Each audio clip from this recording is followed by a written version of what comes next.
Hey guys, so it's been a while since I've done a video.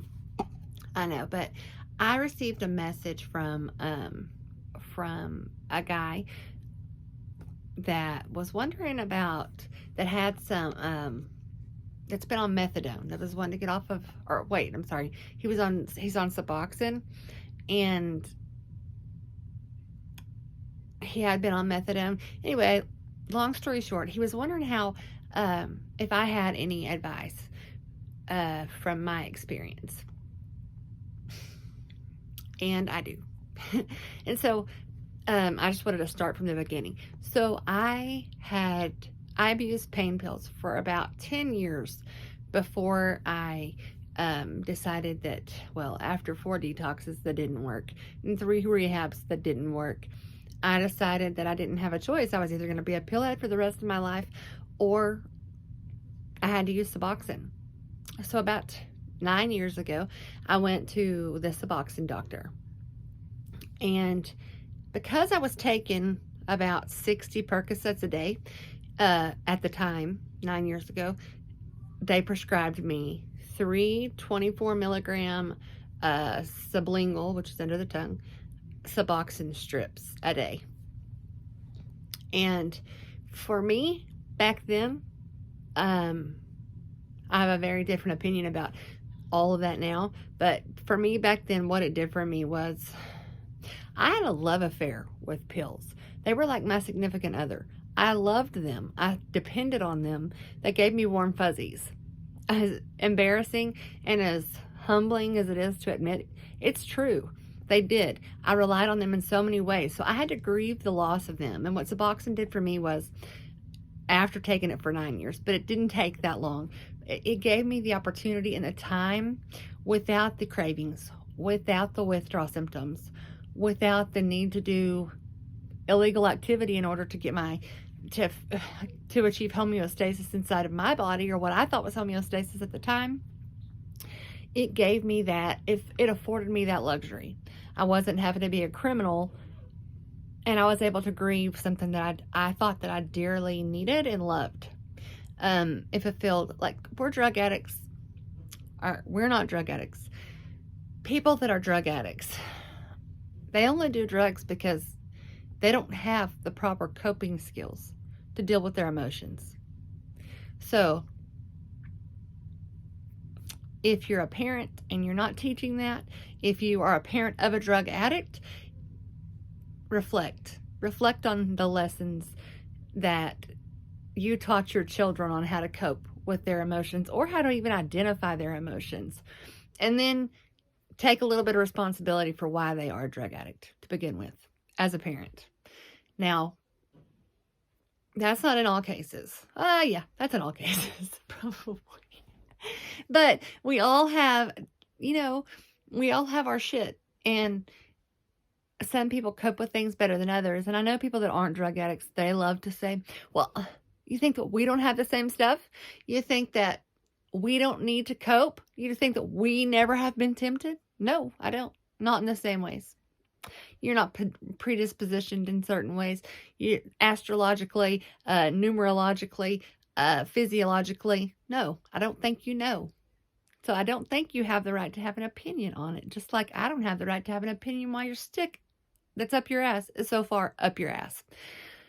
That being said, I probably should edit that out, but I don't like to edit, so I probably won't. But anyway, that being said, so I was taking that for several years. And whenever I got tired of paying $1,000 a month for outrageous Suboxone, and I was just getting sick of going. You have to go every month. Anyway, I decided that I wanted to start weaning myself down. And when I started that, I went from three strips a day to 2 strips a day. And honestly, I didn't notice a difference. Instead of taking, breaking them up one 3 times a day, I never did that. I took 2 first thing in the morning, and I took another one. And then when I started taking 2, I took 2 first thing in the morning, right before I got, as soon as my eyes opened, I put them in my mouth, and then I let myself nod out for the next hour, and then get out of bed. And then I was fine the whole day. And I was fine all the way. I went to sleep like a normal person, everything normal. until the next morning. And then I had always the yawns, the stretching, and the like, oh, you don't have enough air in your joints. You're like, if you struggle with these same things, if you've been on Suboxone, if you've been on opiates, you understand what I'm talking about. If you don't, you probably shouldn't be watching this anyway. But if you are watching this and you do like it, then you should you should like, share, and subscribe. Anyway, that being said, okay, so I had those same withdrawal symptoms from the beginning to the end. And most people that have them, whether it's cold sweats or whatever yours are, if it's an upset stomach, it doesn't matter. Whatever your withdrawal symptoms are, they seem to stick. Like from back whenever you were fiending for pills or heroin or whatever it may be, all the way through Suboxone. They're a little bit more mild, or methadone. It doesn't really matter. You have the same symptoms based on your body. It seems like, in my experience, my understanding of other people that have gone through the same thing. Okay. So whenever I decided I was good on that, when I realized that, no big deal. I went from 3 to 2, then 2 to 1. Okay. I did that for a little while. And then from there, every other month I started having my doctor cut that dose in half. So whenever I went from, I felt like I was at a stable place on 1, like I had to hype myself up each month, if I'm being honest. So like I couldn't do it every month because I had to give myself time to mentally prepare, mentally accept, and then mentally prepare. It's all a mind fuckery, I noticed. For me, I've been struggling with my own mind, overcoming the power of my own mind, basically, with Suboxone for 9 years. So, and my doctors, thankfully, they humored me and they let me do it. Mostly because I passed all my drug tests and I came to my appointments and they said I was, like the ideal Suboxone patient. I didn't abuse my medication. I didn't overtake it because there's really no point, in case you didn't know. 23 milligrams or 24 milligrams, 3 8-milligram or strips or pills or however you're taking them, your body can quite literally not get any higher than that. In case you don't know what Suboxone does for you, whenever you get high on any kind of a drug, opiates in this case, your endorphin, let's call it a door that your endorphins come through, it flings open and all your endorphins come flooding in, all those feel-good fuckery endorphins. Okay, and that's what feels so great, and that's the high you keep chasing, but it never happens the same way again, not ever. Okay, so what Suboxone does is, instead of flooding that door open, it cracks that door. And it doesn't make a fuck how much more, not past 24 milligrams. That's the therapeutic dose. That's it. You can take all you want. You can inject it. You can do whatever you want. But it's all up here because you're not getting a higher, your body is not receiving it. It is not made that way. And I know this because I was on it for 9 years and I asked lots and lots of questions. And my doctor at the time, he was a very intelligent man, and he explained all these things to me because, well, like I said, I ask lots of questions. And so you're wasting your money, you're wasting your medication, you're wasting your time, and potentially, if you're injecting it, you're being a real fucking dumbass. Even for a drug addict, that's a dumbass. Okay, judgment over. I love you, drug addict. I get it. My heart goes out to you. I've been there. But that's why I can say dumbass, because I've been the dumbass too. I love you. I see myself in you. Okay. And so every other month I would go. So from 1 to a half, from a half to a quarter, from a quarter, and it just went down and down and down. Well, when it got, because they make 2 milligram pills, 2 milligram strips. But when it got lower than that, I was at 0.5 milligrams, and I was still taking a shit. I was still having the same type of withdrawal symptoms. Maybe they weren't as intense. But every freaking morning I woke up before I took my medicine. And yes, if I didn't have medicine, same damn thing. All the way down to 0.5 milligrams. And then COVID was here. My ex left. It's a 3-hour drive to my doctor one way. To the free clinic, because I finally found a free clinic. after years of paying hundreds of dollars a month. And I just was overgoing. I was over it all the way around, over it. So I decided, and I must mention also that during all of this, I didn't just get off Suboxone. I was on meth too. I was on meth, and I got off the meth before I got to Suboxone, just in case I haven't already previously talked about that. And it was so easy. It was so easy. I just got out of town. You know, I had one of my friends take me out of town for like 10 days. And then when I came back, I didn't have cravings. I didn't have all the things that I typically would have had any other time I've ever tried to quit anything. And I'd been on this spiritual quest, this spiritual journey, and I had been doing research, and I had been listening to talks, and they said that the energy had shifted because we were ascending. If you don't know what that is, look it up. But that it was a different energy that we were in, and more things, better things, easier things, life, and the changes for the better and for light and love were possible now in a way that they weren't before. So I thought, I had this pressing desire. I had to quit. So I thought, what the hell? Let's try it and see. Because I had tried over the last, I'm just saying, just 6 months before that, a year before that. And so let's say 2020, I had tried more than once. Not easy. No. I couldn't get past that. From meth even, I couldn't get past that 2 or 3 day mark. Who am I kidding? Maybe less than that. Anyway, I just couldn't until this year. And I thought, I come up with this idea. I'll just have somebody get me away from here, and I'll plan it, because I like to be in control. So I don't want to know, okay, this is the last time I'm going to do it, and I'm making this choice. Nobody's making me. I'm doing it. So I did that, and 10 days away from here, from where I'm from, because I thought, ain't no way in hell I live in the projects that I'm going to be able to stay clean. I mean, it's like, anyway, I'm damn sure not going to be able to get clean here. I can stay clean here, but I couldn't get clean here. So one of my very good friends, I went with him. He was working, and I basically was like, guess what? I'm going to go with you and get off drugs. And I had helped him get off drugs, so he helped me. And so we were gone for 10 days. And when I came back, I've been good ever since. That was back in, I don't know. I don't count, because I think that's an AA thing, and it's the devil. Anyways, it's wrong. So I don't know. It was back in like August, September, October. I don't know. It's been several months. And I've been all good. No cravings, no temptations, none of that. No maybes, no just once, none of it.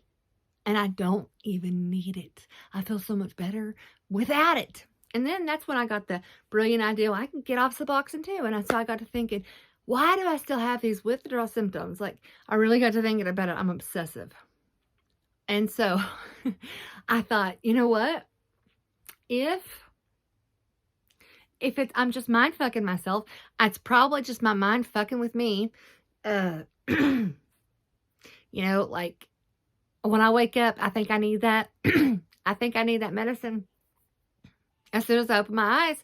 And if I don't have it, then my brain immediately, because your brain just makes you survive. It doesn't serve much other purpose than that, except to harass your emotional well-being and to keep you alive. Other than that, the brain's pretty well useless, in my opinion. So I thought maybe I could trick my brain, because my brain has gotten me into tons of shenanigans. I thought, surely the shit, I can trick myself.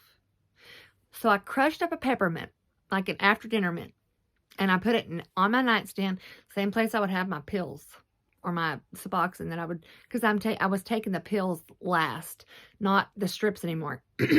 So, and they were so tiny that I had to like crush the damn thing, and it wasn't, anyway. So I would buy one pill on the street at the end, because I wouldn't go to the doctor anymore. I would buy 2 pills a month, and it would last me, one pill would last me 15 days. But it's really hard to crush up one 8 milligram pill into accurate doses. So some days were, anyway, so I got to thinking, I'm not even doing this accurately. Like, it didn't make sense to me anymore. So I thought, what'll it hurt? I know where to find another pill if I need it. But so I crushed up this peppermint after dinner mint, and about the pieces, that I would stick under my tongue. And I decided I was going to try to trick my brain into thinking that after dinner mint was Suboxone. And I'll tell you where I got the idea and why. So, or at least I was going to do that until the half-life was over. Like, okay, so it's got a 3-day half-life, which means in 6 days it's completely out of your system.